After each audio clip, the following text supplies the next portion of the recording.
शहर से इस वक्त एक बड़ी खबर सामने आ रही है। दरअसल एसएसजी अस्पताल में इलाज ले रहे एक 57 साल के शख्स की मौत H1N1 इन्फ्लुएंजा की वजह से हुई है।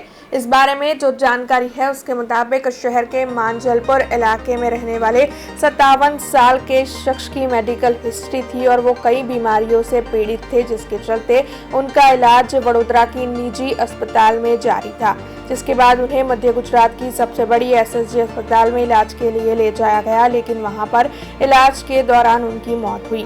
आपको बता दें कि H1N1 इन्फ्लुएंजा की वजह से इस शख्स की मौत होने की जानकारी सामने आ रही है। तब BRG न्यूज़ भी आप सभी से सावधान, सतर्क और स्वस्थ रहने की अपील करता है। हालांकि इस मामले के मद्देनजर एसएसजी अस्पताल के RMO डॉक्टर देवर्षि हिलैया ने ज्यादा जानकारी दी है।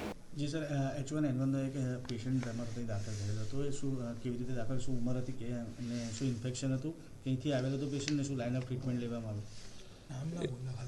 એક દર્દી અમારે ત્યાં દાખલ થયેલા હતા અને એને બીમારીમાં છે તે હોસ્કિન ડિઝીઝ, પછી હાઇપરટેન્શન, ડાયાબિટીસ મેલાઇટીસ અને જે હૃદયની બીમારી કહેવાય તો ઇસેમિક હાર્ટ ડિઝીઝ, એવી બધી બીમારી સાથે લેબોરેટરી H1N1B પોઝિટિવ દર્શાવતો રિપોર્ટ સાથે આવેલા અને 31 તારીખે એને દાખલ કરવામાં આવે છે અને પહેલી તારીખે એ 7:20 PM એક્સપાયર થયા છે। એટલે એટલી બધી કોમોર્બિડિટી હોય એટલે પ્રોગ્નોસિસ પુઅર રહે, બરાબર। અને ISD 10 વર્ષથી હોય, હોસ્કિન ડિઝીઝ એટલે તમે સમજો ને કે એ બહુ મોટી બીમારી કહેવાય, એ હોય એટલે એનું પ્રોગ્નોસિસ આવું જ હોય, બરાબર। આપણે પ્રયત્નો કર્યા હોય, અહીંયા તો 31 તારીખે દાખલ કર્યા અને પહેલી તારીખે એક્સપાયર થયા છે, એટલે ક્રિટિકલ કન્ડિશનમાં આવ્યા હોય અને સાથે સાથે છે તે વાયરસનું ટેસ્ટ કરાવ્યો તો પોઝિટિવ આવી ગયો। ઉંમર તો 57 વર્ષ હતી।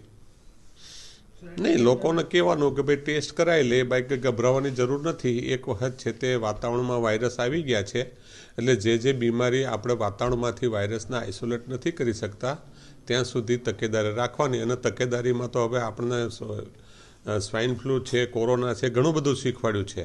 ટ્રાન્સમિશન ના થાય એના બધા જ પ્રિવેન્ટિવ પગલાં લેવાના।